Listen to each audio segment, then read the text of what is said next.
Presiden ke-7 Indonesia, Saudara, Joko Widodo, selama ini dikenal lekat dan banyak mendapat dukungan organisasi relawan. Salah satunya yang paling besar adalah Pro Jokowi alias Projo. Nah, setelah Jokowi tidak lagi menjadi presiden, apa peran yang akan diambil Projo? Akankah Projo bertransformasi menjadi partai politik atau akan tetap seperti saat ini menjadi organisasi relawan? Kita akan bahas soal ini bersama sejumlah narasumber. Ada Sekjen Pro Jokowi Bapak Handoko, juru bicara PD Perjuangan Ciko Hakim, dan analis politik dari Universitas Al-Azhar Indonesia Ujang Komarudin. Selamat pagi Bapak-Bapak. Selamat pagi. Pagi Bung Ciko. Pagi Bang Ciko. Pagi, Assalamualaikum. Waalaikumsalam. Pagi Bang Ciko. Saya ke Pak Handoko dulu nih. Jadi Desember kan Kongres nih Pak Handoko. Desember insya Allah akan ditentukan di situ nasib Projo ke depan. Ya itu kan Kongres merupakan arena forum tertinggi ya kita untuk mengambil keputusan yang bisa mengambil keputusan apakah bagaimana bentuk Projo berikutnya, bagaimana arah ke depan segala macam ya forum Kongres itu Mas. Ya di situ semua nanti akan menjadi jelas kira-kira seperti itu. Arus bawah keinginan mayoritas bagaimana? Organisasi relawan tetap organisasi relawan atau tadi bertransformasi menjadi partai politik? Ya macam-macam. Yang jelas Projo kan begini. Sejarah Projo ini kan dari awal, misalkan ketika 2013 itu akhir itu kita deklarasikan kita sebagai pendukung Presiden Jokowi dalam kontestasi Pilpres 2014. 10 tahun kemudian ada transformasi berikutnya. Sekarang kita meskipun pakai nama Projo dengan simbol Pak Jokowi, kenyataannya di Pilpres 2024 jangan lupa kita juga pendukung yang cukup masif bergerak mendukung pasangan Prabowo Gibran. Jadi memang akan akhirnya muncul faktor baru lagi ya kan, ada Pak Jokowi, kemudian berikutnya sekarang ada Pak Prabowo dan Mas Gibran ya kan. Semuanya ini akan jadi faktor, tapi saya selalu tekankan bahwa Projo ini tadi malam pun saya misalkan ada rapat Zoom dengan semua DPC se-Indonesia, saya bilang kita bersiap Kongres, dengerin suara rakyat gitu kan, bagaimana kehendak rakyat, nanti kita bahas itu dalam forum Kongres. Di situ nanti kita akan tentukan Projo ini akan bertransformasi seperti apa. Seperti itu. Pro Jokowi ini kan salah satu relawan ya, dan fenomena relawan ini kan muncul ketika Pak Jokowi juga muncul ke permukaan menjadi calon pemimpin ketika itu, saya ingat tahun 2014. Nah muncullah relawan-relawan termasuk Pro Jokowi dan salah satu Projo ini salah satu relawan pionir lah yang menjadi pembuka untuk relawan-relawan lainnya begitu. Tapi menyangka nggak sih Pak Handoko bisa sejauh ini? Ini sudah rentang 10 tahun loh ini. Iya. Menyangka enggak sebenarnya enggak menyangka. Ya dulu kan kita pertama kita gerakan awal Projo itu kita bentuk kan mendesak Bu Megawati, Ketua Umum PDI Perjuangan, untuk mencalonkan Pak Jokowi. Ya kemudian ternyata itu Pak Jokowi berhasil jadi calon, lanjut ke proses Pilpres. Dan kemudian kita pikir setelah menang Pilpres, saya pun berpikir ya sudah kita selesai gitu kan. Ternyata Pak Jokowi waktu itu bilang jangan bubar, temenin saya. Gitu Pak Jokowi langsung yang mengatakan itu ya? Seperti itu dalam di forum di Kelapa Gading Agustus 2014. Yang di situ kemudian kita sebut sebagai Kongres pertama Projo dan menyatakan diri sebagai ormas di situ. Nah artinya ini ada proses transformasi, ya kan? Bahkan kita juga nggak menyangka kemudian pada Pilpres 2014 kita jadi pendukung yang cukup masif untuk Pak Prabowo misalnya. Ya artinya transformasi kan berjalan terus. Ya jadi ya saya selalu bilang ya kita ikuti alurnya, kita ikuti takdir sejarah kita, nanti Kongres Desember besok itu jadi forum yang bisa memutuskan gitu. Bung Ciko, dengan posisi Projo saat ini, apa yang Anda simpulkan sementara ini? Apakah Projo ini memang Anda melihatnya ya tetap menjadi relawan atau sudah pantas jadi parpol? Ya kan yang paling tahu Mas Handoko dan kawan-kawan. Bagi kami di Partai PD Perjuangan hari-hari ini kan bukan sedang memfokuskan perhatian kami ke hal-hal yang bukan di internal kami. Karena kita sedang menghadapi pilkada serentak. di 545 daerah, kabupaten kota maupun provinsi. Nah ini yang juga mungkin sedang dipikirkan oleh Mas Handoko bila kemudian nanti akan berubah menjadi partai politik, nah akan dihadapkan dengan hal-hal seperti ini, direpotkan dengan hal-hal seperti ini.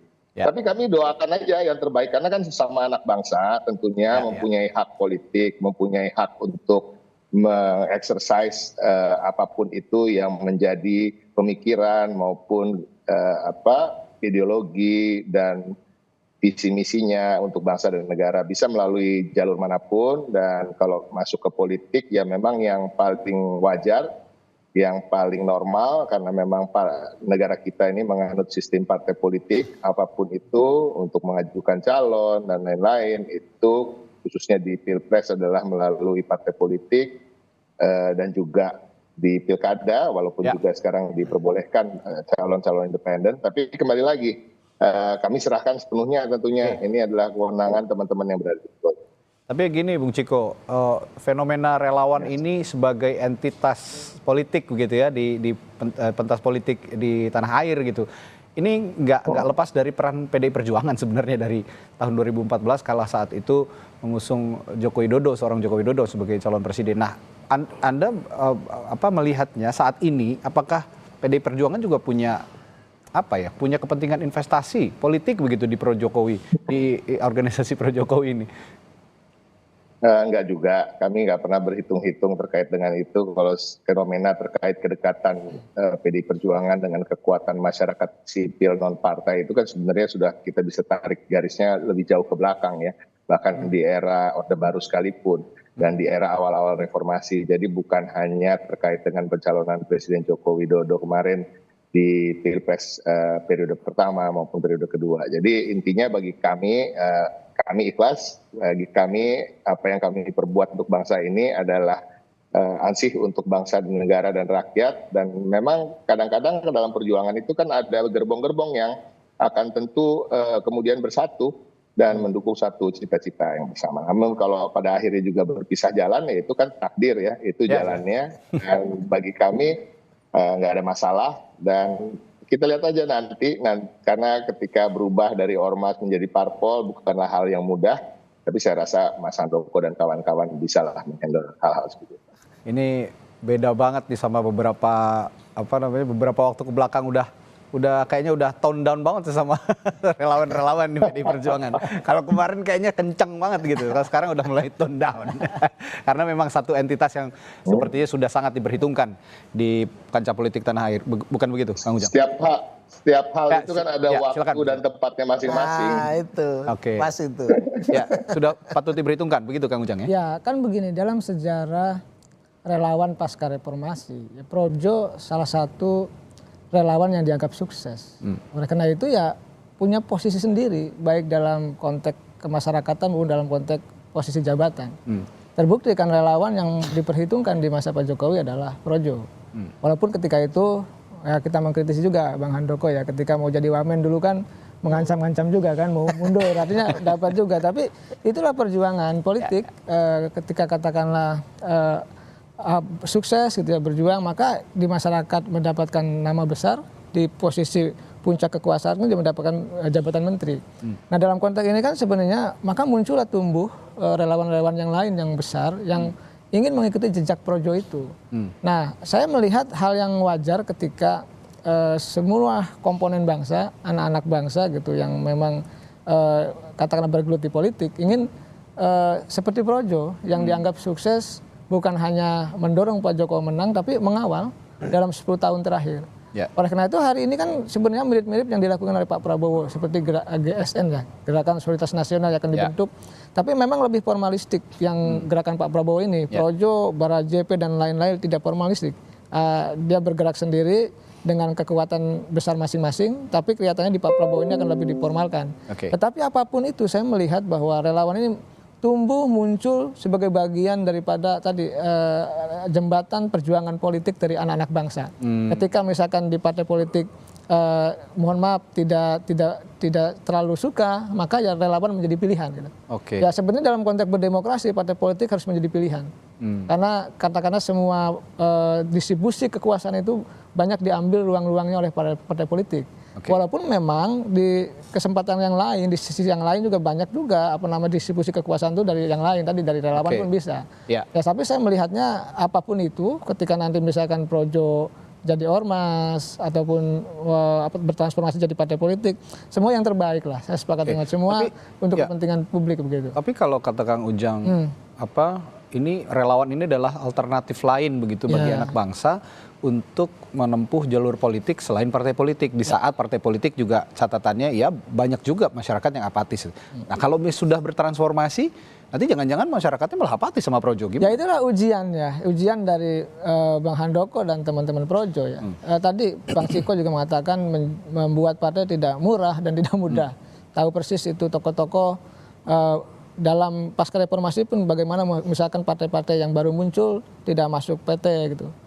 Terlempar dari Senayan, bahkan yang di Senayan pun terlempar juga ke bawah. Nah, oleh karena itu tantangan terbesar adalah mewujudkan gitu ya kalau memang Desember nanti dalam kongresnya mendorong menjadi transformasi partai politik, siapa yang memodali, siapa katakanlah yang menjadi bohir, siapa yang tadi membiayai dalam konteks perjalanan sejarah ya dari relawan bertransformasi menjadi partai politik.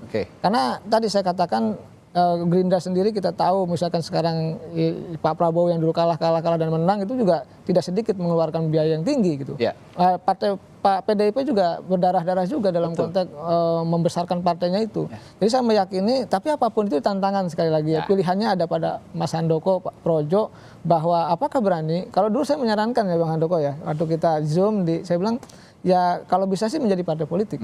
Karena itulah napas ruh perjuangan di politik ya menjadi partai. Tapi ya itu tadi. Ya tapi tadi tantangannya tidak mudah. Tantangannya tidak murah, Pak Handoko. Yang saya garis bawahi tidak murahnya ini. Kalau mudah ya relatif ya. Kalau memang ada relasi kuasa bisa aja lebih mudah begitu jalannya. Tapi tidak murah. Ada anggarannya kalau menjadi partai politik. Ya kalau sekarang ya pasti nggak ada lah ya. Jadi begini, tapi saya mau highlight itu tadi. Jadi Projo ini memang didesain di awal itu karena mengisi ruang yang ada masyarakat yang ya kayak saya begitu loh ya, nggak punya partai politik gitu kan. Saya tidak berpartai politik, tetapi saya juga ingin berpartisipasi gitu kan misalnya. Sehingga kemudian relawan itu kan hadir mewadai ini sebetulnya kan, dan juga melakukan mungkin ada sisi-sisi kerja politik yang kalau dikerjakan oleh partai politik mungkin agak riweh gitu, sehingga relawan ini lebih luas bergerak, ada sisi-sisi itu. Maka itu saya bilang inilah diskusi kenapa misalkan saya sampaikan tadi yang di wawancara saya tadi dengan Kompas TV, ya ada yang berkeinginan jadi partai politik, ada juga yang pengen tetap menjaga ruang ini gitu kira-kira. Kalau tidak murah ya semua orang di Republik ini ya tahulah memang tidak yang murah kalau soal partai politik kan begitu. Saya kalau gitu ngomong murah nggak murah, saya langsung masuk ke infrastruktur Projo sendiri ini. Kalau partai politik kan jelas tuh ya keanggotaannya ada berapa begitu, orang-orangnya siapa saja yang berada di belakangnya. Nah kalau Projo ini sendiri mungkin masyarakat juga belum tahu. Jumlah pastinya yang sekarang sudah ada di relawan Projo itu ada berapa orang sih? Ya kalau bukan orang ya, kalau struktur ya, kami kemarin di proses pilkada ini mengeluarkan surat dukungan, bukan rekomendasi surat dukungan aja lah. Dukungan kepada paslon itu sekitar 400-an surat dukungan saya tanda tangan. Artinya di situ ada DPC Projo yang memang ada orangnya dan bergerak secara politik. Yaitu gambaran paling yang bisa menjadi basis size-nya seperti itu. Kalau di struktural ada berapa orang struktural? Dari mulai tingkat DPP, DPD mungkin DPC begitu?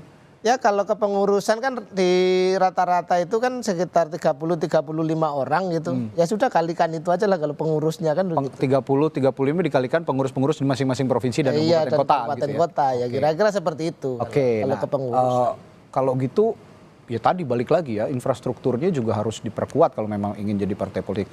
Nah, tapi yang ingin saya tahu juga sebenarnya kalau kita bicara profil gitu ya, orang-orang di belakang Projo ini sebenarnya aktivitas sehari-hari atau profesi sehari-harinya apa sih? Apakah masyarakat biasa, pengusaha, atau ekonom, atau apa sih? Justru gini ya, kalau dulu kita Projo ini dulu memang basisnya dari bawah ya, dari grassroots ya. Kita dulu waktu misalnya awal mendukung Pak Jokowi dan sehingga praktis memang Projo hampir tidak ada nama-nama besar lah dalam ini Projo. Karena Pak memang Budiari beneran jadi ya, nama artinya besar. Pak Budiari pun karena Projonya makin ini kan gitu kan. Jadi di awal ini memang betul-betul gerakan rakyat gitu di grassroots banget, dan waktu itu juga sejarah kita juga sangat erat kaitannya dengan PDI Perjuangan, karena memang tempat kita berjuang pertama itu di PDI Perjuangan dengan meminta Bu Mega untuk mengasih rekomendasi ke Pak Jokowi. Jadi memang karakter kerakyatan dan grassrootsnya ini memang dari awal seperti itu. Tapi memang ya seperti yang Anda bilang Pak Handoko ya, orang-orang di belakangnya ya orang-orang biasa saja. Orang biasa saja. Tidak ada yang, kalau partai politik kan biasanya ada pengusaha gitu ya. Benar nggak Kang Ujang ya? Ada pengusaha, ada ekonom gitu, ada teknokrat juga, macam-macam kalau orang partai politik. Tapi ini masyarakat biasa. Bung Ciko, kalau melihat profiling Projo saat ini, dengan kalau kata Pak Handoko tadi klaimnya ini masyarakat biasa. Apa jika dilihat dari sisi infrastruktur politik, kalau Bung Ciko ngelihatnya sudah cocok atau sudah bisa nggak jadi partai politik? Saya nggak terlalu mempelajari ya terkait detail tentang infrastruktur politik. Tapi kan dulu bareng-bareng nih sama PDI. Dulu juga banyak kader PDI Perjuangan katanya di Projo kan? Ya, semua juga banyak teman-teman saya di Projo. Nah, tapi pada prinsipnya gini, tapi kan nggak harus artinya saya mengetahui dapurnya Projo. Tapi tentunya ini berlaku untuk semua, bukan hanya untuk Projo. Untuk membangun partai ini kan bukan hanya dibutuhkan infrastruktur. Memang tadi mahal, berarti dibutuhkan dana, dibutuhkan modal yang terkait dengan materi. Tapi dibutuhkan juga ideologi yang jelas, prinsip yang jelas. Kita sudah melihat berbagai partai bermunculan, tadi Kang Ujang sudah menyampaikan pasca reformasi itu umumnya banyak yang berguguran, bukan hanya karena kekurangan dana, tapi juga kekurangan suatu visi dan misi atau garis perjuangan yang jelas, sehingga tidak mendapatkan market atau segmen yang memang bisa bertahan untuk terus-menerus mendukung partai tersebut. Nah, ini menjadi tantangan. Bagi partai yang sudah lama yang memiliki ideologi yang kuat sekalipun, ini terus kami asah di PDI Perjuangan, sehingga agar memang ideologi ini tetap menjadi bagian dari garis perjuangan dan apa-apa yang menjadi cerminan dari derap langkah para kader baik dalam kehidupan sehari-hari dan juga kehidupan politik. Jadi ini adalah suatu hal yang juga menjadi tantangan, dan kita lihat aja nanti terkait dengan infrastruktur tadi. Kalau infrastruktur fisik terkait dengan kantor, terkait dengan kelengkapan personil dan lain-lain, itu insya Allah bisa dipenuhi lebih mudah. Karena tadi memang ada uangnya atau ada dananya, ada dana ini kan bisa bersumber dari kekuatan politik yang sekarang bisa menjadi bagian dari pendukung misalnya. Kan Pak Budiari ini kan udah jadi menteri koperasi ya kan, kemarin udah pernah jadi menteri juga, bahkan wakil menteri. Ya, jadi saya rasa cukup lah punya network dan jaringan untuk bisa membangun itu. Tapi kembali tantangan berikutnya ya dari ideologi tadi. Apalagi tadi Mas Handoko mengakui, dan saya berterima kasih masih diingat bahwa Projo ini memang sedikit banyak cukup ikut dibesarkan oleh PDI Perjuangan dan ikut dalam pelajaran-pelajaran dalam tanda kutip ya, terkait dengan ideologi, terkait dengan kedekatan dengan Wong Cilik dan lain-lain. Tapi kembali lagi, yang paling tahu adalah teman-teman di Projo bagaimana, dan paling tahu untuk bagaimana mengukur kekuatannya sendiri. Apakah akan berubah menjadi parpol di Desember ini atau masih menunggu nanti, ini kan juga kita lihat saja. Tapi pada prinsipnya saya rasa semua orang memiliki hak untuk bisa berkhidmat di dunia politik di Indonesia ini, dan memang yang paling tepat seperti Kang Ujang sampaikan adalah melalui partai politik. Ya, Anda setuju nggak tapi kalau Projo ini sekarang masih punya pengaruh kuat di kancah politik nasional? Saya belum, jujur ya, saya tidak terlalu melihat itu, karena memang itu tadi politik di Indonesia ini masih berbasiskan partai politik. Karena ada dalam undang-undang kita, ada dalam konstitusi kita di UUD 45. Ya. Ya, sepertinya ada kendala komunikasi dari Bung Ciko, tapi tadi menggarisbawahi bahwa sebagai entitas politik ya sebenarnya Projo sepertinya kalau ngelihat sekilas tadi Bung Ciko mengatakan ya baiknya memang menjadi partai politik karena saat ini yang entitas yang masih sangat berpengaruh untuk kancah politik nasional adalah partai politik. Nanti saya tanyakan setelah jeda ke Kang Ujang nih, Kang Ujang. Ya. Kalau begitu bicara segmentasi tadi Bung Ciko juga sempat menyinggung kalau bertransformasi menjadi partai politik, segmentasi mana yang harus diambil Projo, yang disarankan untuk diambil Projo, dan ideologi yang seperti apa? Karena tantangan zaman akan terus berubah dan partai politik sekelas PDI Perjuangan saja yang sudah lama gitu, sepertinya akan ya meskipun ada landasan ideologi yang kuat gitu, tapi akan terus tetap mengikuti perkembangan zaman. Saya akan tanyakan hal itu setelah jeda di Sapa Indonesia Pagi. Tetaplah bersama kami. Masih membicarakan nasib organisasi relawan pro Jokowi setelah purna tugasnya Pak Jokowi Presiden ke-7 Republik Indonesia. Bagaimana, apakah bertransformasi menjadi partai politik? Tapi pertanyaan saya tadi, jika bertransformasi jadi partai politik, segmentasi mana yang harus diambil dan bagaimana bentuk ideologi yang harusnya ditetapkan oleh para pengurusnya nanti? Ya, kalau saya menyaksikan yang disampaikan oleh Pak Handoko ya, segmentasi masyarakat bawah, masyarakat kecil gitu. Itu kan menjadi sebuah kekuatan di Projo. Tapi zaman terus berubah. Pemilih kita itu kan kemarin kurang lebih 56% pemilih muda. Ya. 2029 bahkan mohon maaf akan lebih banyak lagi, lebih besar lagi. Oleh karena itu, dan saya menyaksikan juga PDIP dulu itu pernah melakukan tryout SMA di GBK. Bahwa itu untuk mengambil suara ceruk milenial sebelum pemilih muda rame-rame dulu tuh. PDIP sudah mendahului itu. Ya. Bagi saya segmentasi mana ya tentu harus mencari tadi ya segmen pemilih yang lain. Kalau nggak bisa. Karena kita tahu bahwa magnet pemilih milenial menjadi sebuah keniscayaan yang harus dirangkul, yang harus didekati oleh semua partai politik. Okay. Makanya tidak heran dan tidak aneh semua partai politik itu ada divisinya, katakanlah instrumennya gitu ya, untuk menjangkau kalangan milenial, bahkan merekrut katakanlah tokoh-tokoh ya yang muda yang bisa dekat dengan kalangan milenial.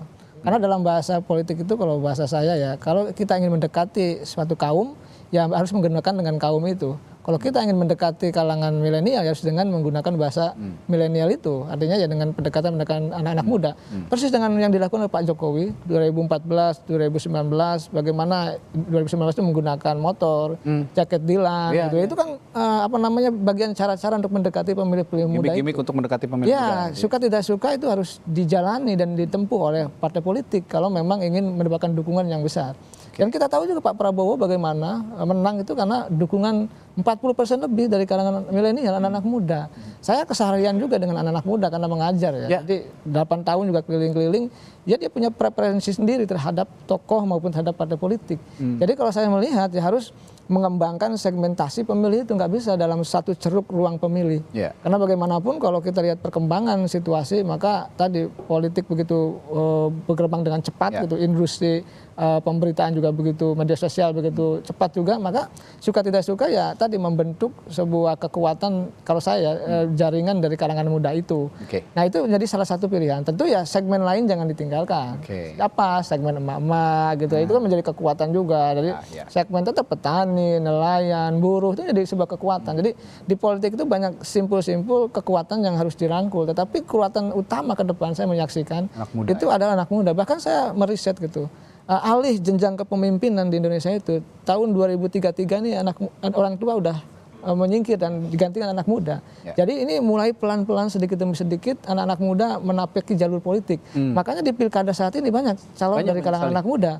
Oleh karena itu saya meyakini, ya betul. Kalau Projo katakanlah mendirikan partai, kalau ingin eksis, maka suka tidak suka ya salah satu ceruk yang harus diraih adalah kalangan anak muda itu. Nah, Pak Handoko, makanya Kang Ujang tuh kelihatan muda terus. Iya, kumpulan anak muda terus. Karena setiap hari ketemunya mahasiswa-mahasiswi gitu. Nah ini juga harus jadi tantangan jadi Projo katanya. Kalau mau eksis terus ke depan, apapun bentuknya nanti, mau partai politik atau ormas, jangan lupakan anak muda, katanya begitu kira-kira. Tapi juga tidak melupakan jejaring-jejaring anak muda yang juga bisa menyentuh kaum-kaum yang tidak terperhatikan, ibu-ibu gitu ya, kalangan menengah ke bawah, tapi jangan ngambil ceruknya PDI Perjuangan. Kalau Wong Cilik sudah punya PDI Perjuangan, jadi jangan diutak-utik lagi. Nah, kira-kira siap untuk menghadapi tantangan milenial ke depan, tantangan anak muda ke depan ini? Ini wong jadi partai atau enggak masih baru mau diputuskan, kita sudah bicaranya ke sana. Oh ya, apa-apa. Tapi Mau partai mau ormas ya itu tapi tadi. begini, betul bahwa saya setuju dengan Bung Ciko tadi. Ada hal-hal yang perlu dijawab, misalnya kalau Kang Ujang misalnya bicara soal segmentasi usia secara demografis gitu. Ya. Karena kemudian mungkin kita juga perlu, kalau memang kita butuh misalnya secara ideologis apa sih, bagaimana sih basisnya kan? Atau kita mau mengambil basis kultural tertentu, misalkan itu juga bisa jadi pilihan-pilihan.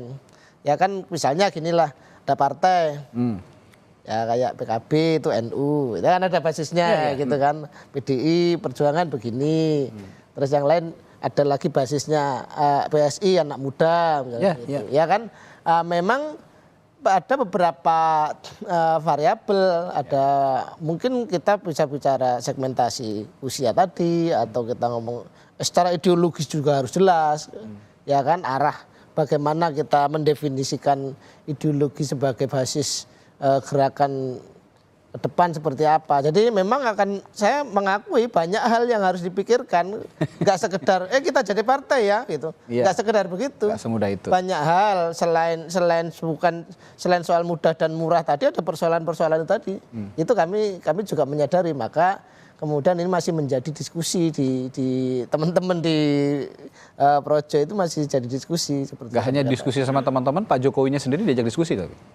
Ya kemarin Pak Karena kan tokoh sentralnya itu justru. Betul, ini kan juga ramenya media hari ini kan juga karena kemarin nanya Pak Jokowi. Nah itu. Ketika Pak Jokowi bilang ya terserah Projo, kemudian kawan-kawan menangkap, oh nggak dilarang, berarti boleh dong, kira-kira gitulah, kira-kira kan seperti itu. Terserah Projo, tapi punya masih punya andil besar kan Pak Jokowi ini terhadap apapun yang diputuskan oleh Projo. Pasti, makanya untuk itu juga kami nggak mungkin lepas. Ada sekarang, saya di awal sampaikan, faktor Pak Jokowi tentu sangat penting. Faktor Pak Prabowo juga sangat penting untuk kita pertimbangkan. Jadi terus kemudian yang ada faktor Mas Gibran segala macam, ini harus kita pertimbangkan semua. Tapi yang penting bagi saya adalah bagaimana apapun bentuknya itu Projo bisa berkontribusi dengan cukup baik di pemerintahan Pak Prabowo Gibran ini, dan terutama juga untuk kemaslahatan bangsa, kira-kira seperti itu. Oke. Ya. Bung Ciko, kalau lihat fenomena relawan, Anda melihat atau Anda berpendapat masih akan eksis bertahan nggak beberapa tahun ke depan, terutama ya era pemerintahannya Pak Prabowo Gibran lah nih. Nah, eksistensi relawan ini masih akan bertahan, dan apa perannya kira-kira menurut Anda?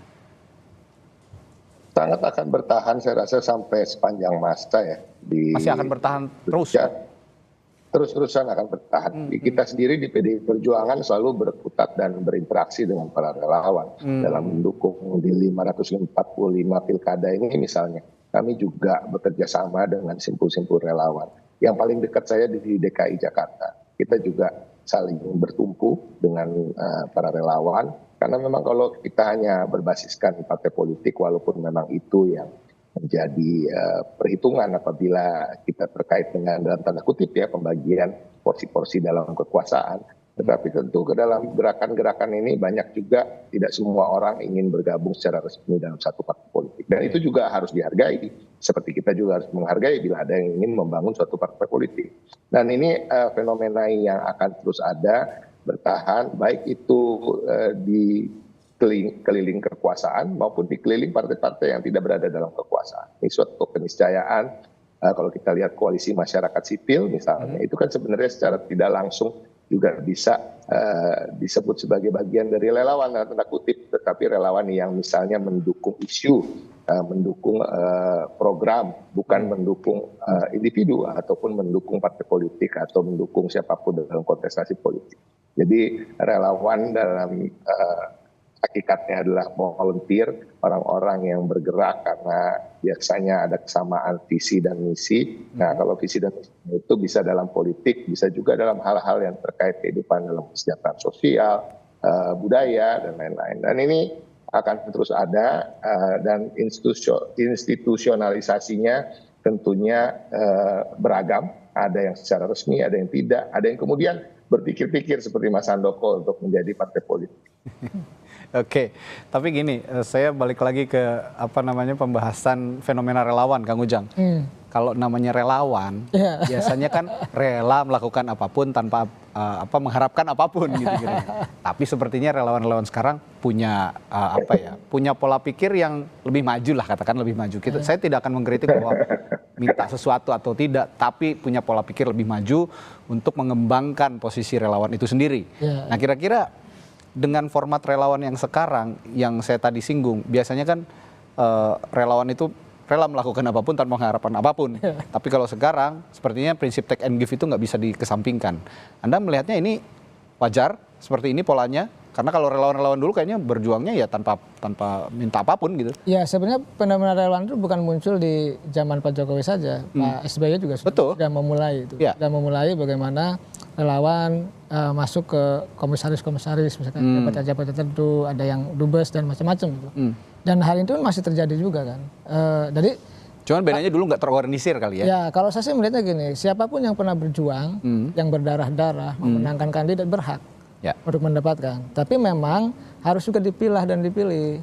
Misalkan mana relawan yang punya kemampuan, itu harus juga, kan BUMN itu tidak bisa diisi dengan sembarangan. Betul. Haruslah orang-orang punya kualifikasi, kemampuan tertentu untuk mengelola manajerial BUMN. Ini kan kita masukkan sebagai anak bangsa ya dalam konteks mengelola negara maupun BUMN. Jadi dalam konteks tadi kesukarelawanan, kalau di politik tidak ada yang ikhlas, Bang. Sama, saya pun misalkan menjadi tim sukses, membantu menolong ya tentu juga ada feedback yang harus kita dapatkan, entah di posisi mana, entah eksistensi, entah perkawanan yang banyak gitu ya, entah akses kekuasaan yang besar, pasti akan dilakukan oleh semua anak bangsa ketika memilih menjadi relawan. Dan prinsipnya siapa yang sudah berdarah-darah berhak untuk mendapatkan itu. Tapi tadi kita mengkritisi juga jangan sampai misalkan yang tidak punya kemampuan didorong. Ini kan membuat, mohon maaf, BUMN menjadi rusak. Saya dulu juga pernah jadi konsultan BUMN, agak sedikit persis tahu gitu bahwa banyak persoalan-persoalan muncul di situ. Oleh karena itu kalau memang pemerintah yang baru ingin menata, mengelola BUMN dengan baik, ya cari misalkan relawan betul-betul background pendidikannya apa, ditempatkan di mana. Ada teman juga yang kemarin baru dapat komisaris di antara, karena memang basicnya media, agak cocok-cocok dikit lah gitu. Jangan sampai dari media tahu-tahu di Wika atau lain sebagainya. Ini kritik-kritik kecil dari kita untuk menata ke depan lah posisi relawan di posisi jabatan strategis. Ini relevan dengan pertanyaan saya tadi, Pak Handoko. Siapa sih sebenarnya orang-orang yang berada di belakang Projo gitu? Apakah ekonom, apakah teknokrat, apakah saintis gitu ya, ilmuwan atau segala macam. Karena penting, benar menurut Kang Ujang, kalau memang eksistensi relawan ini akan terus berada dalam masa-masa politik ke depan, tentu harus ada orang-orang yang terpilih, orang-orang yang cakap begitu ya, untuk mengisi posisi-posisi tertentu. Itu sudah disiapkan, setidaknya ada kaderisasi atau pendidikan terhadap para relawan Projo ini? Ya begini ya, kadang-kadang kita agak saya sering ngerasa misalnya gini, yang pertanyaan dari relawan itu seringkali kita lihat justru mereka ini orang-orang yang secara kemampuan mereka mempunyai, ya kan? Justru itu mereka bisa jadi relawan. Kalau nggak punya kelebihan, ya nggak punya, misalnya kayak masih sibuk urusan kerjaan mana punya waktu untuk ngurusin organisasi misalnya. Betul. Begitu kan, yang kita ya nggak digaji, nggak apa gitu kan. Nah ada juga misalnya di relawan itu banyak juga orang-orang yang punya kualitas gitu kan. Kita misalnya dulu ya ada yang misalnya tadi ya saya sebut kawan-kawan ada yang dari latar belakang bankers, ada yang latar belakang dari kampus, yang doktor, yang apa, sebenarnya banyak. Ada gitu. Iya, gitu. Cuman memang kemudian relawan ini seperti dipersepsikan, terus kemudian orang yang nyari-nyari lah, terus kemudian kalau sudah berhasil jadi Itu, meminta-minta. mengubah stigma gitu itu kan. bagaimana itu? Ya kan? Ya sebenarnya ya justru ini ya tantangan bagi kami bagaimana kemudian kita dengan kerja-kerja kita orang kemudian melihat oh ternyata begini ya gitu. Jujur saja saya cerita dulu ya, kami dulu dianggap waktu awal-awal Projo ya sorry ya kadang dianggap seperti organisasi preman. Ya dan kadang-kadang yang dianggap Dibayar berapa seperti gitu ya? yang isinya ngerusui terus gitu ya. Oke. Ya kemudian lama-lama kemudian kan juga kebangun, terbukti begitu kan. Ya sehingga alhamdulillah misalnya saya mensyukuri oh kawan-kawan yang jadi komisaris selama ini misalnya oh nggak ada itu yang terlibat Bermasalah dalam gitu ya. permasalahan-permasalahan itu nanti Oke. akan lama-lama akan juga membuktikan dan mudah-mudahan ke depan gerakan volunteerism seperti ini juga mendapatkan citra yang baik gitu. Ya, ini saya juga mewakili pesan publik begitu kira-kira Pak Handoko. Tingkatkan terus kualitas para relawan ini sehingga ya kita juga publik punya kepercayaan penuh ketika nanti para relawan ini juga menduduki posisi-posisi penting di pemerintahan, termasuk jika Projo salah satunya relawan yang besar di Indonesia saat ini juga akan bertransformasi menjadi partai politik ataupun nanti ke depannya menjadi sebuah organisasi relawan atau organisasi kemasyarakatan yang lebih established, yang lebih diakui oleh publik sehingga kita juga punya kepercayaan penuh kepada relawan bahwa ini adalah elemen politik yang punya kualitas untuk membangun bangsa dan negara ke depan. Baik, terima kasih Sekjen Projo, Terima Pak kasih, Handoko, Kang Ujang, analis politik dari Universitas Al-Azhar, dan Sama-sama, Kang Randi. jurubicara PDI Perjuangan, Ciko Hakim. Selamat pagi, sehat selalu Bang Ciko dan Bapak-Bapak di studio. Sampai jumpa lagi. Sama Kang Radi, makasih. Assalamualaikum.